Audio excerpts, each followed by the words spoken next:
Fix this engine and I'll marry you, laughed the 27-year-old millionaire, mocking the poor mechanic dad. But with his 6-year-old daughter watching, he did the impossible.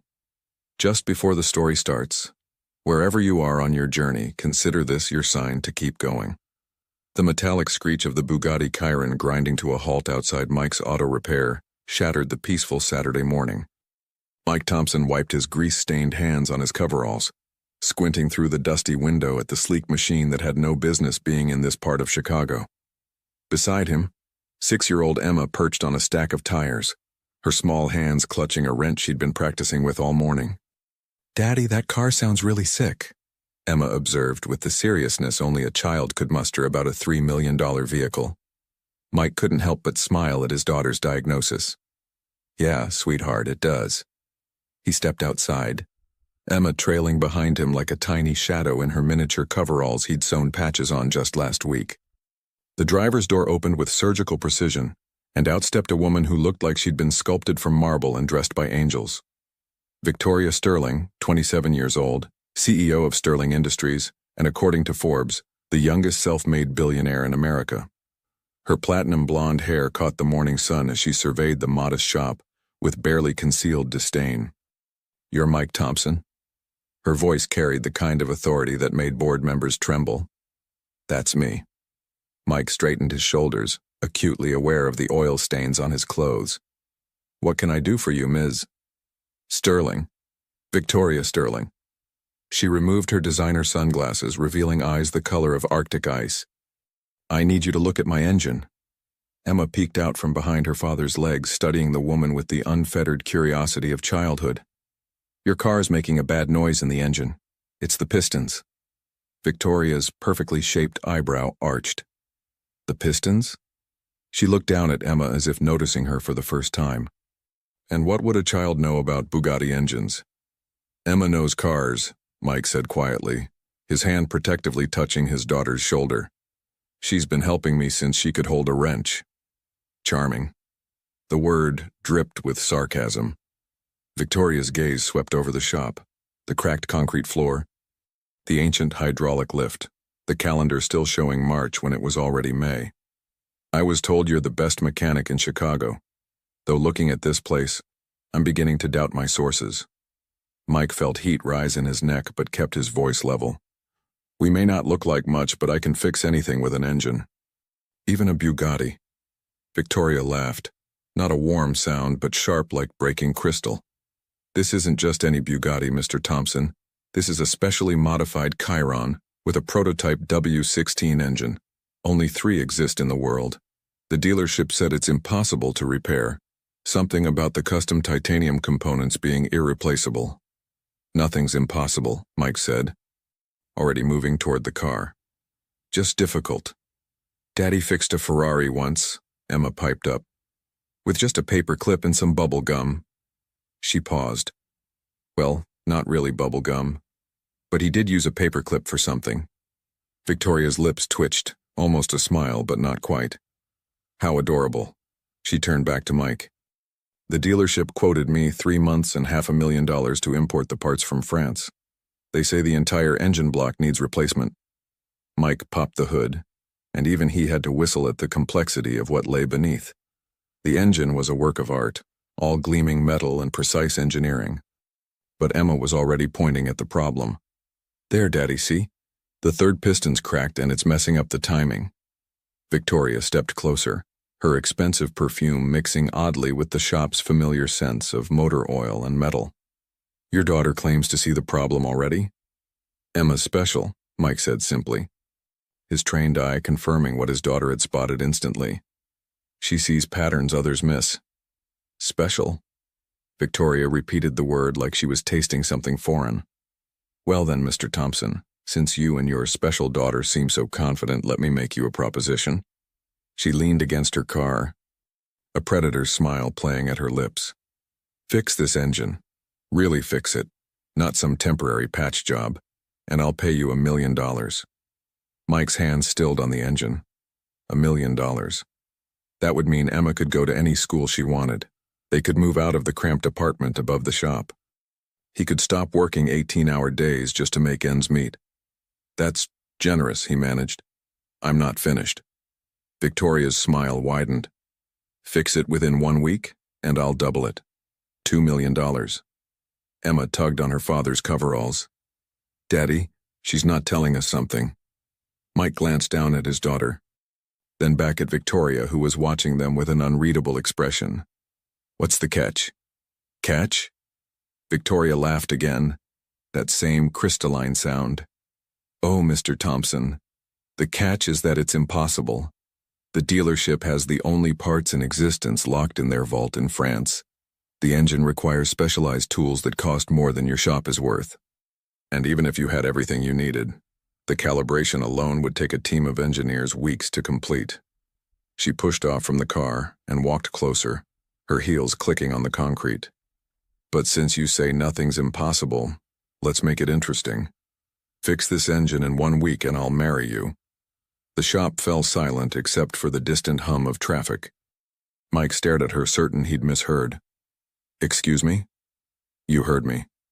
Victoria's eyes glinted with something Mike couldn't quite identify. 1 week. Fix my impossible engine and I'll marry you. A grease-covered mechanic married to a billionaire. Imagine the headlines. Lady, you're crazy, Mike said flatly. Daddy, don't say that, Emma whispered. But she was studying Victoria with those too perceptive eyes of hers. She's sad about something. Victoria's mask slipped for just a moment, a flicker of something raw and vulnerable, before the ice reformed. Do we have a deal or not, Mr. Thompson? Or should I take my impossible engine to someone with more courage? Mike looked at his daughter, at the woman who radiated cold beauty and hidden pain, at the engine that supposedly couldn't be fixed. He thought about the stack of overdue bills on his desk, about Emma needing new shoes for school, about the promise he'd made to his late wife to give their daughter every opportunity. 1 week, he said quietly. But I work on my terms, and Emma helps. She's my assistant. Victoria's smile was sharp as a blade. How touching. Fine. Your little assistant can help. 1 week from today, Mr. Thompson. Don't disappoint me. She turned to leave, then paused. Oh, and Mike? When you fail, and you will fail, I expect you to admit publicly that Victoria Sterling gave you an impossible challenge, and you weren't man enough to meet it. And when I succeed? Mike asked. Something stirring in his chest that felt dangerously like determination. Victoria looked back over her shoulder. Then I suppose I'll have to buy a wedding dress. She laughed one more time, though I wouldn't start planning the ceremony just yet. After her taxi disappeared around the corner, she'd left the Bugatti. Of course. Emma looked up at her father. Why did she really come here, Daddy? Mike stared at the impossible engine, his mind already cataloging what he'd need. I don't know, baby, but we're going to find out. She looked at you funny, Emma said, returning to her perch on the tires. Like she knew you from somewhere. Mike ruffled his daughter's hair, but her words sent an unexpected chill down his spine. Let's focus on the engine first, Em. We've got work to do. As he began his initial assessment, Mike couldn't shake the feeling that Victoria Sterling hadn't chosen his shop by chance. The way she'd looked at him, the strange intensity of her challenge, none of it made sense. But then again, nothing about Victoria Sterling made sense, and Mike had a feeling that fixing her engine would be the least complicated part of whatever game she was playing. Monday morning arrived with storm clouds and the weight of an impossible deadline. Mike had spent Sunday dismantling the Bugatti's engine with surgical precision, while Emma documented each step with her crayons and remarkable memory. Now, staring at the components laid out like a mechanical autopsy, the reality of his situation hit him full force. Daddy, you didn't sleep again, Emma observed from the shop's break-room doorway, holding 2 mugs of coffee, one filled with milk and sugar for her, one black for him. Mike accepted the mug gratefully. Just planning our approach, sweetheart. Mrs. Chen says you look tired when you drop me off at school. Emma climbed onto her favorite stool, the one that gave her the best view of the work area. She says you work too hard. Mrs. Chen worries too much. Mike took a long sip of coffee, studying the titanium components that were supposedly irreplaceable. The crack in the third piston was hairline thin but catastrophic. the kind of flaw that would destroy the entire engine within minutes of operation. The shop's bell chimed, and Mike looked up expecting a customer. Instead, Victoria Sterling walked in, looking impossibly fresh in a cream-colored suit that probably cost more than his monthly rent. She carried a leather briefcase and wore sunglasses despite the cloudy day. "Checking on your investment?" Mike asked, not bothering to hide his surprise. "I prefer to monitor all my ventures closely." Victoria removed her sunglasses, those Arctic eyes scanning the dismantled engine. "Though I must admit, I expected to find you frantically making phone calls to parts dealers, not playing with the pieces like a child's puzzle." Emma bristled from her stool. "Daddy doesn't play. He's thinking. That's what real mechanics do first. They think." Victoria's gaze shifted to the little girl and something flickered across her face. "Is that so? And what do you think, little assistant?" "I think you're testing us," Emma said matter-of-factly. "But not about the engine." Mike intervened before Victoria could respond. "We're developing a solution. The piston can't be replaced, but it might be repaired using a technique I learned in the military." "Metallurgical bonding with titanium alloy welding?" Victoria interrupted, surprising him. "At the microscopic level required for this engine? Impossible without a $500,000 laser welding system." "Not impossible," Mike said evenly. "Just difficult. I know someone who owes me a favor. Ex-Navy metallurgist who works at Northwestern University now. Their engineering lab has the equipment." Victoria set her briefcase on the workbench and opened it. Inside were stacks of cash and several documents. $50,000, she said.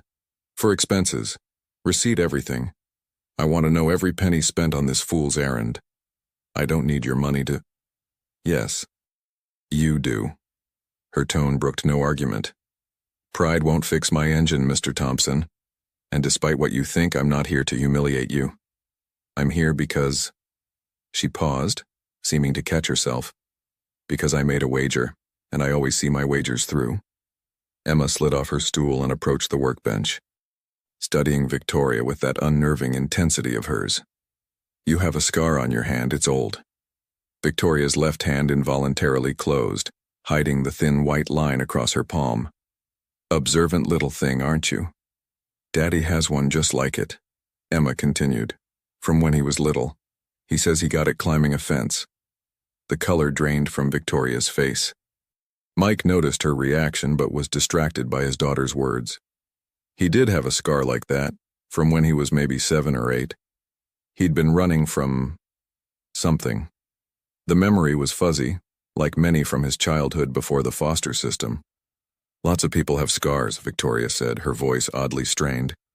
She pulled out a business card. "This is my direct line. Call if you need anything. Anything at all." "Why are you doing this?" Mike asked suddenly. "Really? Not the bet? Not the challenge? Why my shop? Why me?" Victoria was already heading for the door. "Maybe I like supporting small businesses. Maybe I'm bored.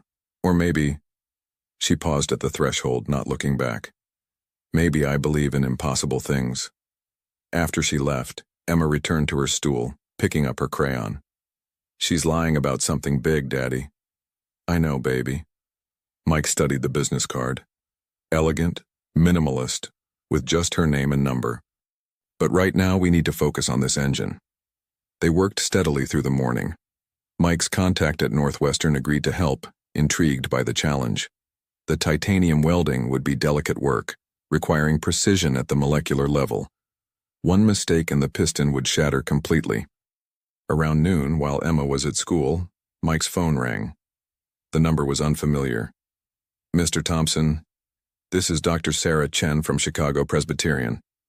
I'm sorry to call you like this, but there's been an incident with Emma at school." Mike's blood turned to ice. "Is she hurt?" No, she's fine physically." "No, But she had what her teacher described as an episode. She became very upset during a family history project and kept saying she needed to tell you something important about the lady with the scar. We think it might be related to stress." Mike was already grabbing his keys. "I'll be right there." At the school, he found Emma in the nurse's office, her face streaked with tears but her eyes blazing with determination. "Daddy!" She launched herself into his arms. I remembered something, in my dream last night, about the lady. She was in my dream, but she was younger, and she was crying, and there was a fence, and someone was pulling her away, and... Slow down, sweetheart. Mike held her close, feeling her small body tremble. What dream? The recurring one, about the two kids playing. But this time I saw her face clearly. Daddy, the lady with the car, I think she was the girl in my dream, the one who got taken away. Mike's mind reeled. Emma had been having the same dream for years. Two children playing in a yard, then suddenly separated. He'd assumed it was just her mind processing the loss of her mother. But now, that's just a dream. Ms. Sterling is just a customer. Emma pulled back, her eyes deadly serious. Then why does she have the same scar as you? The exact same place? And why did she look like she was going to cry when I mentioned it? That evening, back at the shop, Mike couldn't concentrate on the engine. Victoria's reaction to Emma's observation, the matching scars, his own fuzzy memories of childhood before foster care. It all swirled in his mind like oil on water. His phone buzzed. Victoria's number. How's the patient? Her voice was lighter than this morning, almost forced. Progressing. We'll attempt the weld tomorrow. Good. A pause. Your daughter? Is she all right? I heard there was an incident at school. Mike's grip tightened on the phone. How did you hear about that? Silence stretched between them. Then quietly, I have my sources. Is she okay? She's fine, just stressed about the project. The family history project. It wasn't a question. Those can be difficult for children who've lost a parent. How did you? I investigated you before bringing my car. The lie was smooth but not quite convincing. I know your wife passed 2 years ago, cancer. Then you know I'm not interested in your games, Ms. Sterling. Whatever this bet really is, it's not a game. The raw emotion in her voice stopped him cold. Fix the engine, Mike. Please. Just fix the engine. She hung up before he could respond. Emma appeared at his side, having snuck down from their apartment. She's looking for something, Daddy. Not in the engine. In us. Mike pulled his daughter close, staring at the dismantled Bugatti engine that had brought Victoria Sterling into their lives. Tomorrow he'd attempt the impossible weld. But somehow he suspected fixing the engine would be the simplest part of this entire situation. Time for bed, Em, he said softly. Big day tomorrow. Daddy? Emma's voice was small as they headed upstairs. What if she's family? Mike's steps faltered. What makes you say that? The way she looks at you when she thinks you're not watching. Like she's trying to memorize your face. That's how I look at Mommy's pictures sometimes. As he tucked Emma into bed, Mike couldn't shake his daughter's words. The scar, the dreams, Victoria's strange intensity. Pieces of a puzzle he wasn't sure he wanted to solve. But somewhere deep in his chest, a memory stirred. A little girl with blonde hair, crying as someone carried her away. A fence between them, his hand bleeding from trying to climb it. Sarah. He whispered to the darkness, the name surfacing from decades of buried memories. Her name was Sarah, but that was impossible. Sarah was gone. Lost to the system like so many foster kids, wasn't she? The laser welding lab at Northwestern University hummed with the kind of expensive silence that only existed in rooms full of million-dollar equipment. Mike watched through protective goggles as Dr. Hassan carefully positioned the cracked piston under the beam, while Emma sat cross-legged on the floor, sketching the procedure with remarkable accuracy. This is insane, Hassan muttered, adjusting the microscopic alignment for the 10th time.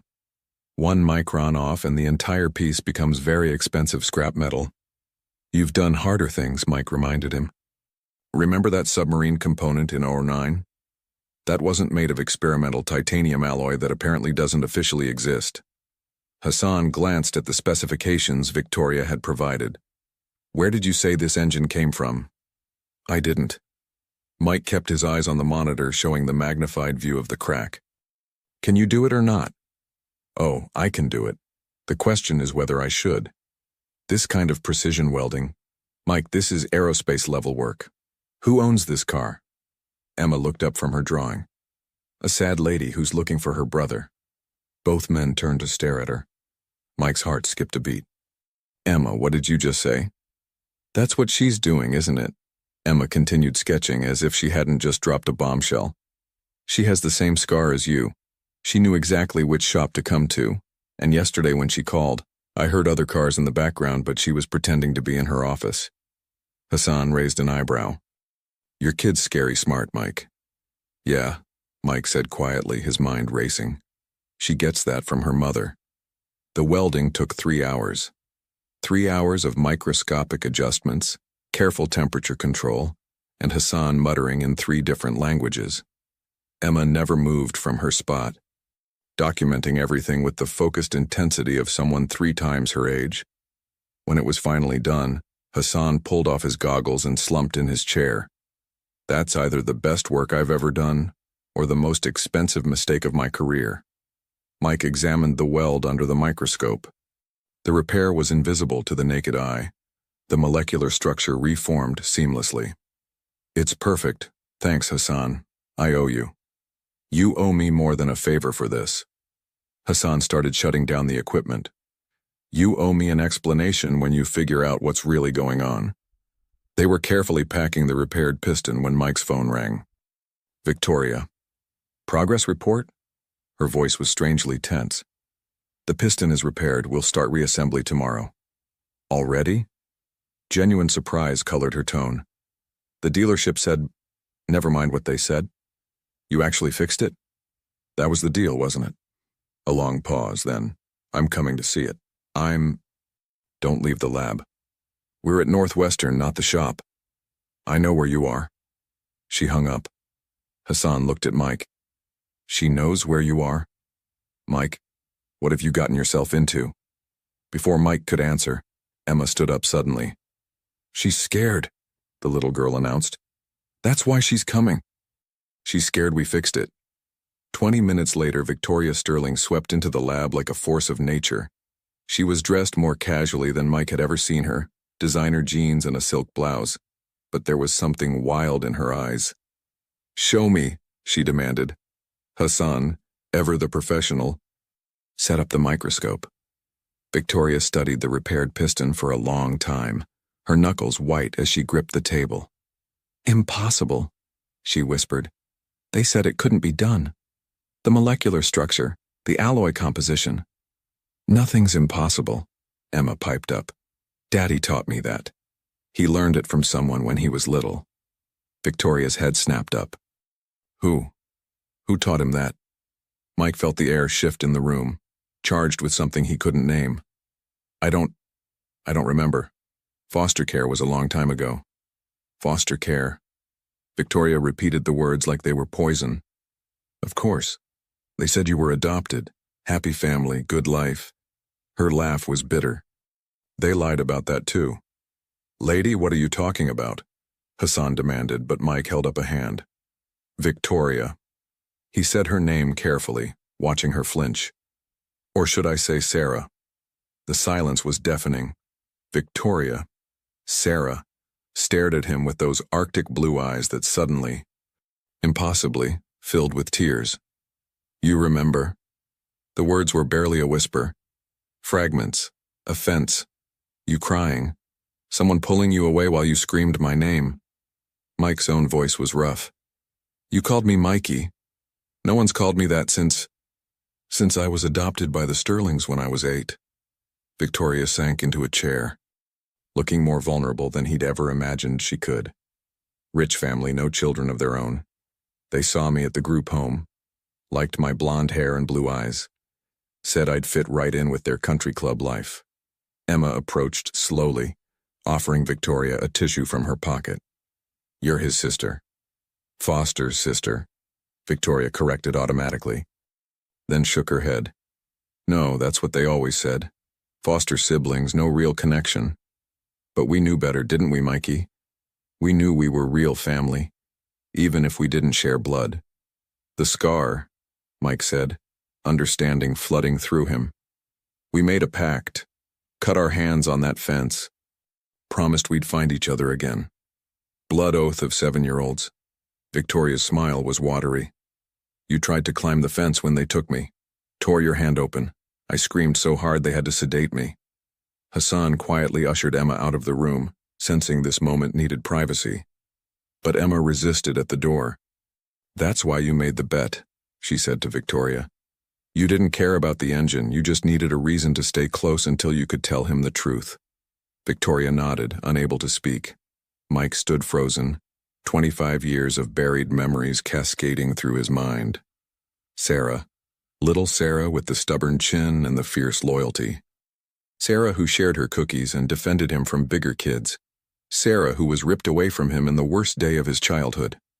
The Sterlings never let me look for you, Victoria continued. Said it was better to forget the past. They changed my name, gave me everything money could buy. Everything except my brother. Why now? Mike asked, his voice thick. After all this time? Because I finally had the resources to find you. Private investigators, databases, years of searching. She looked at him with those familiar stranger's eyes. You changed your name too. Michael Thompson instead of Michael Kowalski. The family that adopted me. They died in a car accident when I was 15. I went back into the system, aged out, joined the military. Mike ran a hand through his hair. I kept Thompson because it was easier than explaining. They stared at each other across 25 years of separation. The sophisticated billionaire and the grease-stained mechanic. But underneath, Mike could see it now. The stubborn little girl who used to braid dandelions into his hair and declare him a king. I'm sorry, Victoria whispered. For the games, the pretense. I didn't know how else to approach you. Hi, I'm your long-lost foster sister seemed inadequate. So you decided fix my car and I'll marry you was better? Despite everything, Mike felt his lips twitch. I panicked. Victoria actually blushed. The marriage thing just came out. I meant to say something else. But Emma was looking at me with those eyes, and you were standing there. And suddenly I was 7 years old again, wanting my brother back. Mike moved around the table, each step feeling like crossing years. When he reached her, Victoria stood, and they faced each other awkwardly. Hi, Sarah, he said softly. Hi, Mikey, she whispered back. Then she was in his arms, crying like the 7-year-old he remembered, and Mike found his own eyes burning. 25 years of loss, of wondering, of empty spaces where family should have been.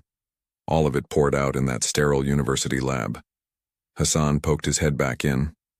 So, should I finish packing the piston or... Give us a minute, Mike managed. Take all the time you need. Hassan retreated again, but they could hear Emma's voice in the hallway. I told you she was looking for something. Victoria pulled back, wiping her eyes with the tissue Emma had given her. Your daughter is extraordinary. She is. Mike smiled. She would have loved you. My wife, Amy. She always said I should try to find my foster family. I'm sorry I wasn't there. For your wedding, for Emma's birth, for Amy's... Victoria couldn't finish. You're here now. Mike squeezed her shoulder. That's what matters. The engine, Victoria said suddenly. We should finish it. Not for the bet. That was stupid. But because... She smiled, and for the first time it reached her eyes. Because my brother's a mechanic who does impossible things and I want to see him work. Together? Mike asked. Together, she confirmed. Like we used to build things with blocks and cardboard. Emma burst through the door, unable to contain herself any longer. Does this mean I have an aunt now? Victoria looked down at the little girl who had seen through her facade from the beginning. If you'll have me. Though I should warn you, I don't know anything about being an aunt. That's okay, Emma said solemnly. I don't know anything about having one. We can learn together. As they prepared to head back to the shop, Victoria insisting on riding in Mike's beat-up truck despite her designer clothes, Mike caught his sister's arm. The money in the briefcase, that wasn't about the bet either, was it? Victoria looked embarrassed. I've been putting money aside for years. For when I found you, I just wanted to help. The shop, Emma's education, whatever you needed. We'll talk about it, Mike said firmly. But Sarah? Victoria? Whoever you are now, we don't need your money. We just need you. She smiled, that brilliant smile he suddenly remembered from childhood. Victoria for business, but for you? Always Sarah. As they loaded the precious piston into the truck, Emma tucked between them on the bench seat. Mike marveled at the strange turns life could take. He'd started the week with an impossible engine and an arrogant customer. He was ending it with his sister back and his family complete. Well, almost ending it. They still had an engine to rebuild. But somehow that challenge seemed a lot less impossible now. Hey, Sarah, he said as he started the truck. Yeah, Mikey. Welcome home. Her hand found his across Emma's head, the matching scars touching briefly. I've been trying to get here for 25 years. Well, Emma said pragmatically, you're here now, and we have work to do. That engine won't rebuild itself. Both adults laughed, the sound filling the truck with a warmth that had nothing to do with the heater and everything to do with family found again. The drive back to the shop was filled with fragments of memory, shared stories, and Emma's constant questions. But underneath it all was a current of joy, unexpected and overwhelming. The impossible engine had brought them together. Now they just had to finish what they'd started. Together. The shop felt different with Sarah in it. She'd traded her designer clothes for borrowed coveralls, though she still somehow looked like she'd stepped out of a magazine rather than into a garage. Emma sat between them, passing tools and offering commentary as they worked to reassemble the Bugatti's engine. Hold this steady, Mike instructed. Mike. Guiding Sarah's hands on the torque wrench. Feel that resistance? That's exactly where you want to stop. You always were a better teacher than me, Sarah said, concentrating on the precise movement. Remember when you taught me to ride that broken bike we found? You crashed into Mrs. Peterson's rose bush. Mike grinned at the memory that had suddenly become crystal clear. She chased us 3 blocks with a broom. Emma giggled. Daddy, you never told me you were a troublemaker. Your aunt was the troublemaker. I just got dragged along. Lies and slander, Sarah protested, but she was smiling. You were the one who suggested we borrow cookies from the church bake sale. They worked in companionable rhythm, the years melting away with each shared memory.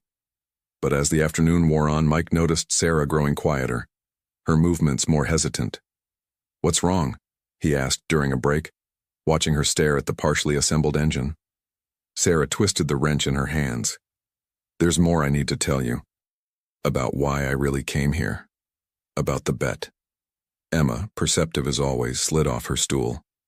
I'm going to organize the socket sets, she announced, giving them space. Sarah waited until Emma was across the shop before speaking. The Sterlings are dead. Car accident 3 years ago. She laughed bitterly. Ironic, right? Same way you lost your adoptive parents. Sarah, I'm sorry. Don't be. They were cold people. Gave me everything except love. She set down the wrench carefully. They left me everything. The company, the money, the houses, and their secrets. Mike felt a chill run down his spine. Secrets? I found documents in their safe. About us. About why we were separated. Sarah's hands clenched. We weren't just random foster kids, Mikey. Our mother, our biological mother, she was Eleanor Sterling's sister. The shop seemed to spin around Mike. What? Eleanor's younger sister. Black sheep of the family. Got pregnant at 17, ran away, had us. Died when I was 3 and you were 5. Sarah's voice was clinical, like she was reading a medical report. The Sterlings could have taken us both. Should have taken us both. But Eleanor only wanted a girl, a pretty little doll to dress up and parade around. So they split us up. Mike's voice was hollow. They paid the social workers to falsify records, made sure we were placed in different states initially, told everyone we were unrelated foster kids who'd bonded. Sarah's laugh was sharp. They stole us from each other because Eleanor Sterling wanted a daughter but not a son. Mike slumped against the workbench, his mind reeling. We're actually siblings. Biological siblings. Half-siblings, technically. Different fathers. But yes, we share a mother. We share blood. Sarah pulled out a folded paper from her pocket. I had DNA tests done after I found the documents just to be sure. All those years, Mike whispered. All those years wondering why I felt so empty. Why no foster family ever felt right. Because half of you was missing, Sarah finished. Because they tore us apart for their convenience. They stood in silence, the weight of stolen decades hanging between them. Then Mike heard a sniffle and turned to see Emma standing nearby, tears streaming down her face. "Those mean people took you away from each other?" she asked, her 6-year-old voice full of outrage. Sarah knelt down to Emma's level. "Yes, sweetheart, but we found each other again. That's what matters." "No!" Emma stamped her foot. "It's not okay. They stole your whole lives. Daddy was sad forever, and you were sad too, and it's not fair." Mike pulled his daughter into a hug. "You're right, baby. It's not fair. But Aunt Sarah is here now." "Actually," Sarah said quietly, "that's the other thing. The marriage bet, it wasn't entirely random." Mike looked at her over Emma's head. "What do you mean?" "The Sterlings had a provision in their will. If I don't marry by my 30th birthday, everything goes to charity, which would be fine, except—" She stood, squaring her shoulders. "Except I've spent 3 years turning their company into something good. We fund children's hospitals, foster care reform, family reunification programs. If I lose the company, all of that stops." "When's your birthday?" Mike asked, though he suspected he knew the answer. "Next week, the same day as your deadline." Sarah's smile was rueful. "I thought maybe I could convince you to help me. A paper marriage. Just long enough to secure the company. Then I could keep helping kids like us." "Sarah, I know it's crazy. I know it's too much to ask. But when I saw you again, when Emma saw right through me," Sarah's voice broke. "I realized I didn't just want my brother back, I wanted my family, the family they stole from us." Emma wriggled out of Mike's arms and marched over to Sarah. "So marry him for real then." "Emma," Mike protested. "What? You're not really siblings the way people think. You have different dads, and you love each other." Emma crossed her arms. "I can tell. It's a different love than brother-sister. It's the kind where you looked at each other and felt complete." "Out of the mouths of babes," Sarah murmured, her cheeks pink. Mike's head was spinning. The revelations, the implications, the way Sarah was looking at him. "This is insane." "I know." Sarah twisted her hands together. "I know it's unconventional. I know people would talk. But Mike, I've spent 25 years feeling incomplete. And it wasn't just missing a brother. It was missing you. The person who understood me, who made me brave, who loved you." Mike finished quietly. "Even at 7, I knew you were my person. Not just sister. My person." "So what do we do?" Sarah asked, vulnerable in a way the Ice Queen Victoria Sterling never allowed herself to be. Emma tugged on both their hands. "You fix the engine, you save the company, you help kids, and you be a family. A real family this time." "She makes it sound simple," Sarah said. "Maybe it is," Mike replied. "Maybe we've spent so long thinking it's complicated that we forgot it could be simple." The shop phone rang, shattering the moment. Mike answered it, his face darkening as he listened. "What is it?" Sarah asked when he hung up. "That was the building owner. Someone's been asking about buying this property, offering 3 times its value." Mike's jaw tightened. "Description matches your company's lawyers." Sarah paled. "That's not me. I would never." Understanding dawned in her eyes. "The board. They know about you. About us."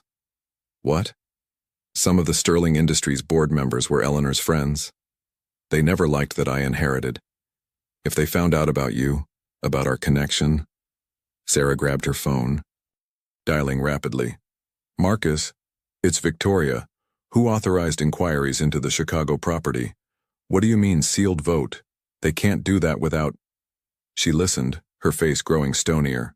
When she hung up, her hands were shaking. "Emergency board meeting tomorrow. They're calling for a vote of no confidence, claiming I'm emotionally compromised and making poor business decisions. She laughed bitterly. Coming here was apparently the last straw. They can do that? If they have enough votes. And with my marriage deadline looming. Sarah sank onto a crate. They've been waiting for an excuse. Finding you just gave them one. So we stop them, Emma said firmly. Daddy, how long to finish the engine? Mike assessed the remaining work. If we push, 18 hours straight. Then we push. Emma looked between them. Aunt Sarah needs to save her company, and you need to save each other. Sarah stood, steel returning to her spine. She's right. We finish this engine. I deal with the board. And then, she met Mike's eyes. Then we decide what kind of family we want to be. Together? Mike asked.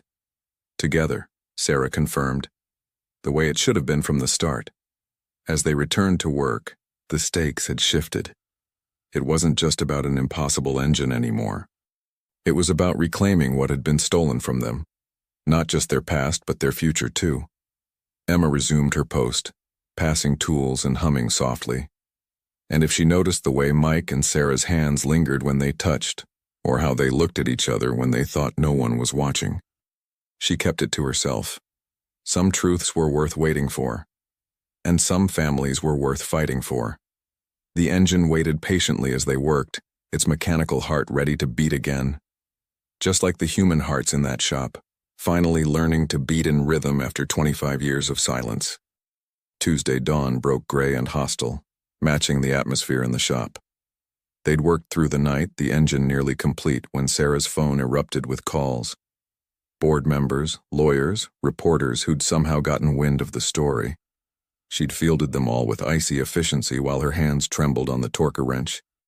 Done, Mike announced as the final component clicked into place. The engine's rebuilt. Emma, who'd refused to go to bed and was now curled up on a makeshift bed of clean shop rags, stirred awake. Does it work? Only one way to find out. Mike wiped his hands, studying his sister in the harsh fluorescent light.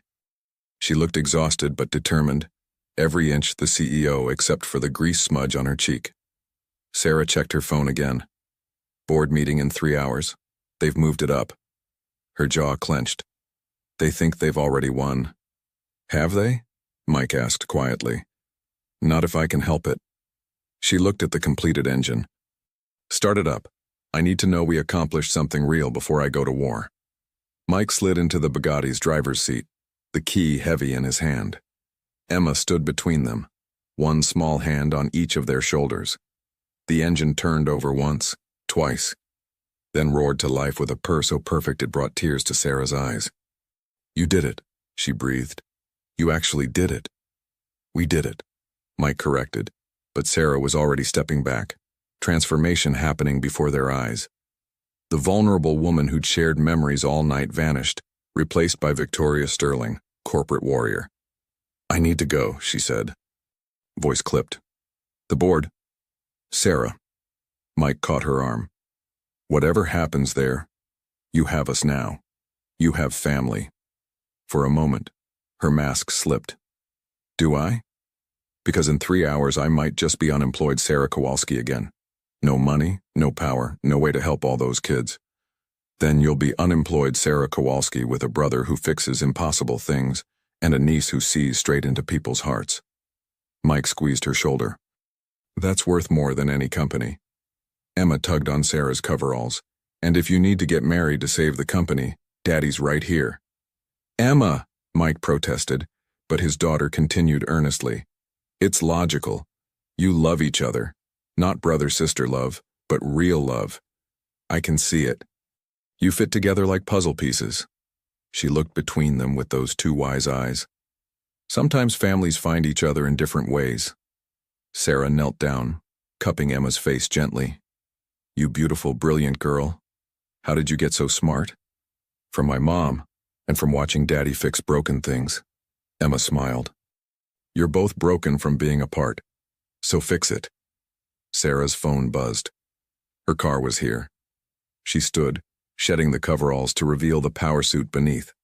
Armor for corporate battle. Wish me luck, she said, heading for the door. Sarah. Mike's voice stopped her. When she turned, he was holding out his hand. For luck. She looked at his outstretched palm, at the scar that matched hers. Then she crossed the shop in 3 strides and kissed him. It wasn't a sister's kiss. It was 25 years of longing, of missed chances, of love that had transformed, but never died. When they broke apart, both were breathless. For luck, Sarah whispered, and then she was gone. Emma looked up at her stunned father. I told you so. The next 3 hours crawled by. Mike tried to focus on cleaning the shop, on normal customer cars, on anything but what was happening in that boardroom across the city. Emma attempted to help but kept checking the window. Finally, Mike's phone rang. Unknown number. Mr. Thompson? This is Margaret Chen from the Tribune. I'm calling for comment on the extraordinary claims being made at the Sterling Industries board meeting. What claims? Mike asked carefully. That Victoria Sterling is actually Sarah Kowalski, that she's been hiding her past, that she's engaged in an inappropriate relationship with her foster brother. The reporter paused. Sir, are you there? Mike hung up. His phone immediately rang again. Different reporter. He turned it off. Daddy? Emma looked worried. What's wrong? They're trying to destroy her, Mike said quietly. Using us to do it. An hour later, Sarah arrived at the shop. But it wasn't the defeated woman Mike expected. She blazed through the door like an avenging angel, eyes bright with fury and triumph. Those bastards, she announced. Those sanctimonious, hypocritical bastards. What happened? Mike pulled her to sit down. The reporters. Oh, they played dirty. Hired investigators, found our records, twisted everything to make it sound sordid. Sarah's grin was sharp. So I played dirtier. She pulled out her tablet, showing them a presentation. Remember I said I've been reforming the company? Well, I've also been documenting every shady deal. Every kickback, every dirty secret the board members thought was buried. Blackmail? Mike frowned. Leverage, Sarah corrected. Combined with a beautiful speech about family, foster care, and the power of love to overcome trauma. I had half the room in tears. The other half was terrified I'd expose their offshore accounts. So you won? Better. I got them to approve a complete restructuring. The marriage clause is void. The company is mine. And, her grin widened, I announced our engagement. What? Mike nearly dropped the wrench he was holding. Think about it.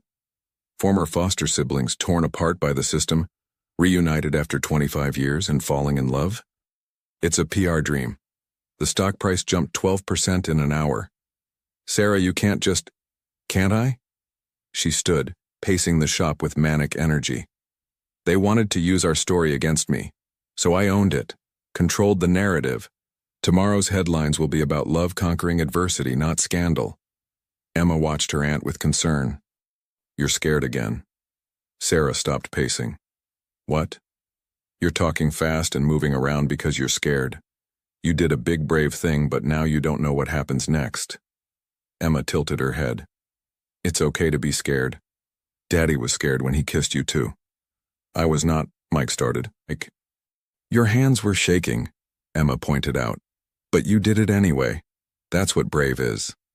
Sarah sank back onto the stool, the adrenaline visibly draining from her. I stood in that boardroom and told them you were the love of my life. That finding you again made me whole. I meant every word. Sarah, I know it's complicated. I know we were raised as siblings even if we're not. I know people will talk. She met his eyes. But Emma's right. We're already broken from being apart. Why not try to fix it? Mike thought about the 7-year-old boy who'd screamed as his sister was taken away. The teenager who'd felt incomplete no matter how loving his foster families were. The man who'd thrown himself into work and parenthood but always felt something missing. The engine's not the only impossible thing we fixed this week, he said finally. Is that a yes? That's a, we take it slow and figure it out. Mike reached for her hand. We've got time now. The company's safe. Emma approves. I more than approve. Emma interrupted. I think it's perfect. You already love each other. You work together good. And Aunt Sarah makes you smile the way Mom used to. That stopped them both. Mike's throat tightened. Mom would want you happy, Emma said firmly. She told me before she went to heaven. She said, take care of Daddy and help him find happy again. She looked at Sarah. I think she meant you. Sarah wiped at her eyes. How is it the 6-year-old is the wisest one here? 7 next month, Emma corrected. And someone has to make good decisions in this family. This family, Mike repeated, tasting the words. I like how that sounds. His phone turned back on, immediately exploded with messages. Reporters, customers, friends who'd seen the news. Sarah's phone was similarly chaotic. We should probably deal with those, Sarah said without enthusiasm. Or, Emma suggested, we could test drive the car. Make sure the engine really works. Family test drive. Mike and Sarah looked at each other, then at the Bugatti purring in the shop, then at the hopeful face of the little girl who'd seen through all their walls. Family test drive it is, Sarah decided. The world can wait an hour. As they piled into the multi-million-dollar supercar, Emma squished between them despite there being a proper back seat. Mike marveled at the week's impossible journey. He'd started with a broken engine and a mysterious customer. He was ending it with his sister back, a love he'd never expected, and his daughter gaining the aunt she'd never known she needed. The engine sang as they drove through Chicago, perfect and powerful. But it was the laughter filling the car that Mike knew he'd remember. The sound of family, reformed and reforged, stronger for having been broken. Hey, Sarah? Emma piped up as they cruised Lakeshore Drive. Yeah, sweetheart? Are you going to wear Mom's wedding dress? I kept it safe for whoever Daddy married next. Sarah nearly drove off the road. Mike choked on air. Ukdan. But Emma just smiled serenely. What? It's practical. And Mom would like you. You both love Daddy and you're both broken things that got fixed. I'm not sure that's how she'd want to be described, Mike managed. But it's true. Mom was sick and got better for a while. You and Aunt Sarah were separated and got better too. Emma nodded decisively. Broken things that get fixed are stronger than things that never broke. Sarah reached over Emma to squeeze Mike's hand. Out of the mouths of babes. I'm not a baby, Emma protested. I'm a junior mechanic and a family fixer. Yes, Mike agreed, covering Sarah's hand with his. Yes, you are. As the sun broke through the clouds for the first time all week, bathing the city in gold, Mike felt something settle in his chest. A puzzle piece clicking into place after 25 years of searching. They still had challenges ahead. The media storm to weather. The unconventional relationship to navigate. The company to run and a shop to manage. But they'd face it all together. The way they should have from the start. 1 week after the engine roared to life, Mike stood in the shop wearing his cleanest coveralls while Emma fussed with a bow tie she'd insisted he wear over them. Outside, photographers clustered like hungry wolves, drawn by the story that had captivated the city. Foster siblings torn apart, reunited, and choosing love over convention. Daddy, stop fidgeting, Emma commanded, her little fingers working the silk into a perfect knot. This is important. I thought we agreed on a small ceremony next month, Mike protested. Just family and close friends. That's for the real wedding, Emma said patiently. This is for the emergency backup wedding. Before Mike could ask what that meant, the shop door chimed. But instead of Sarah, his former commanding officer Marcus Chen walked in, followed by Hassan from the university, Mrs. Chen from Emma's school, and a dozen other people who'd shaped their lives. What's going on? Mike asked, bewildered. Marcus grinned. Your daughter called us, said you needed witnesses for something important. Emma beamed. Aunt Sarah's having her big emergency board meeting. They called it this morning. Surprise attack. But she has a plan. Mike's phone buzzed. Sarah's text was brief. Board tried to ambush me. Need marriage certificate by noon. Can you meet me at courthouse? That's in 30 minutes, Mike said, checking the time. During rush hour. Emma pulled out a tablet. When had his 7-year-old gotten a tablet? Showing a GPS route. 22 minutes if we take the Bugatti. I already mapped it. We can't. Yes, we can. His daughter's chin jutted out stubbornly. Aunt Sarah needs us. That's what family does. Hassan cleared his throat. Actually, about that, Sarah called me this morning, asked me to bring something. He produced a small box. Said you'd understand. Mike opened it to find 2 simple gold bands. Inside each was engraved, "Fixed together, stronger than before." She planned this? Your sister plans everything, Mrs. Chen said warmly. She also arranged for substitute teachers so I could be here, said Emma would need me. Emma was already pulling him toward the door. Come on, Daddy. We can't let them hurt Aunt Sarah. The Bugatti was parked outside. Engine purring. Mike looked at his daughter. You started the car? I'm a good mechanic, Emma said proudly. Plus, I can reach the pedals if I stretch. Despite everything, Mike laughed. Absolutely not. Hassan, can you? Already on it. Hassan lifted Emma into the passenger seat. I'll drive. You navigate, little boss. The trip to the courthouse became a convoy.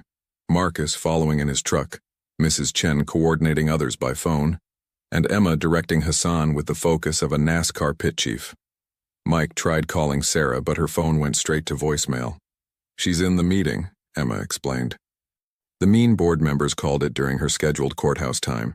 They knew she couldn't be in 2 places at once. How do you know all this? Emma held up the tablet. Aunt Sarah added me to her calendar. She said I'm her official family coordinator now. They screeched to a halt outside the courthouse with 3 minutes to spare. Sarah was already there, still in her boardroom battle suit, hair slightly mussed, eyes blazing with determination. You made it, she breathed, catching Mike's hands. Did you doubt? He tucked a strand of hair behind her ear. We fix impossible things, remember? The board locked me in debate for 2 hours. Parliamentary procedures, stall tactics. They know if I'm not married by noon on my 30th birthday, the company reverts to the trust. Sarah's laugh was shaky. 30 years old and I'm racing to get married like some fairy tale princess. Good thing you've got a mechanic instead of a prince, Mike said. We're much more reliable.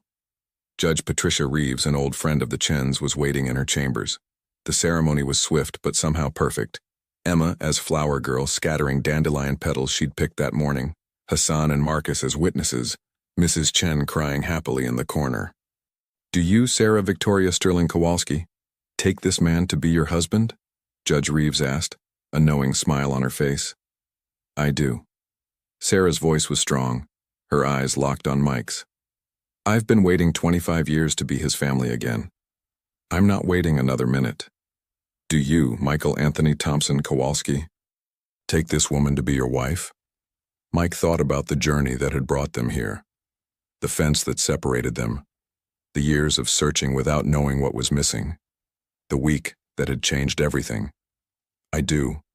She's my sister, my best friend, my missing piece. He squeezed her hands.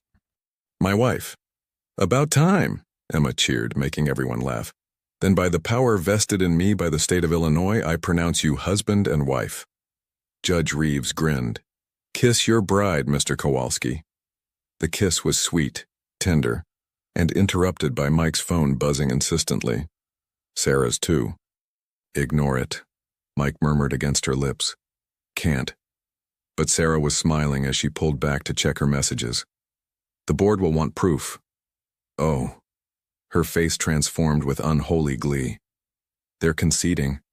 Apparently someone leaked documents showing 3 board members' involvement in the illegal separation of foster siblings 25 years ago. Falsifying records, bribing social workers. Emma whistled innocently. When everyone turned to stare at her, she shrugged. Aunt Sarah's not the only one who can use a computer.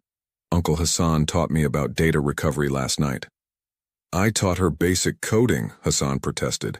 She somehow turned that into corporate espionage. I found the files on Aunt Sarah's computer. She was too nice to use them. Emma crossed her arms. I'm 7. I don't have to be nice to mean people who hurt my family. Sarah knelt down, pulling Emma into a fierce hug. Remind me never to get on your bad side, sweetheart. Just don't hurt Daddy and we'll be fine, Emma said matter-of-factly. As they left the courthouse, properly married, company secured, family intact, the photographers surged forward. But Mike felt no anxiety this time. Sarah's hand was warm in his, Emma perched on his shoulders, and their makeshift family surrounding them like a shield. "Mr. and Mrs. Kowalski," reporters shouted. "How does it feel to marry your foster sister?"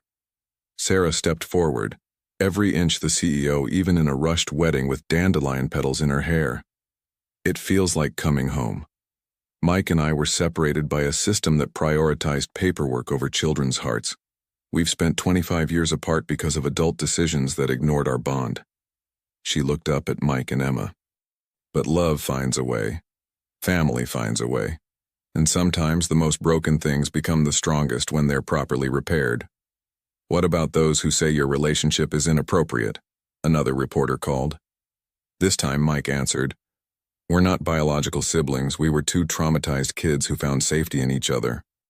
Then were ripped apart. What's inappropriate is a system that separates children who love each other. Besides," Emma added from her perch, her voice carrying clearly, "they're perfect for each other. They both fix things. Daddy fixes cars, and Aunt Sarah, Mommy Sarah, fixes companies. Together they fixed our family." Out of the mouths of babes, someone murmured, and just like that the narrative shifted. The photographers wanted pictures of the new family. The reporters' questions turned from scandal to human interest. Later, back at the shop, the impromptu reception in full swing with Hassan's engineering students manning the grill in the parking lot. Mike found a quiet moment with his new wife. "So," he said, watching Emma teach Marcus's kids how to identify engine parts, "we're married." "We are." Sarah leaned into him. "Having second thoughts?" "Never." He pressed a kiss to her temple. "You? I've been looking for you for 25 years. Mikey, I'm not letting go now." She paused. "Though we should probably talk about living arrangements. Your apartment above the shop is charming, but Emma needs a real bedroom. And you need an office that isn't a converted broom closet." Mike grinned. "Good thing my new wife is ridiculously wealthy." "Our money," Sarah corrected. "What's mine is yours now, including the house in Lincoln Park that's way too big for one person but perfect for a family." "A family?" Mike tested the word again. It still felt like a miracle. "Our family." Emma appeared at their side, grease already on her new dress from helping a customer who'd wandered into the celebration. "Are we moving? Can I have a workshop? Can we get a dog?" Yes, and we'll see," Sarah answered, ruffling Emma's hair. "But first, we need to handle the honeymoon problem." "What problem?" Mike asked. "The board insisted on proof of a real marriage. They want to see honeymoon tickets, hotel reservations." Sarah rolled her eyes. "Apparently a courthouse wedding isn't convincing enough. So we go on a honeymoon," Mike said. "Emma can stay with Mrs. Chen." "Actually," Emma said, producing the tablet again, "I already booked us tickets to Disney World. Family honeymoon. It's a thing now." Both adults stared at her. "When did you—" "While you were signing the marriage certificate. Used Aunt Sarah's credit card. She said I'm family coordinator, so I coordinated." Emma beamed. "We leave tomorrow. I packed already." "Of course you did," Sarah laughed. "Is there anything you haven't thought of?" Emma considered this seriously. "A brother or sister, but that can wait until after Disney World." Mike choked. Sarah turned pink. Hassan, overhearing, laughed so hard he nearly dropped his burger. "One thing at a time, Em," Mike managed. As the sun set over the shop, painting the scene in gold, Mike looked around at the gathered crowd. His military brothers, Emma's teachers, Sarah's few true friends from the corporate world, neighbors who'd become family, and at the center of it all, the two people who made him whole. "Hey," Emma tugged on both their hands. "The photographer wants one more picture." By the Bugatti. They posed by the car that had brought them together, the impossible engine purring beneath the hood. Emma stood between them, one hand in each of theirs, grinning like she'd orchestrated the whole thing, which, Mike reflected, she probably had. "Smile," the photographer called. "This one's for the history books." 25 years of separation, 1 week of impossible repairs, a lifetime of love ahead. As the camera clicked, Mike knew this image would capture more than just a moment. It would capture a family reforged, a love reclaimed, and proof that sometimes the most broken things really do become the strongest when they're fixed together. "Best week ever," Emma declared as they headed inside. Mike caught Sarah's eye over their daughter's head. "Just the beginning, baby. Just the beginning." And in the shop where impossible engines got fixed, surrounded by chosen family and the sweet smell of motor oil mixing with wedding cake, they began their new life together. Different from what anyone expected, unconventional by every standard, but perfectly, impossibly right. The engine had been the easy fix. Their hearts had taken a little longer. But the best repairs, Mike knew, were worth the wait.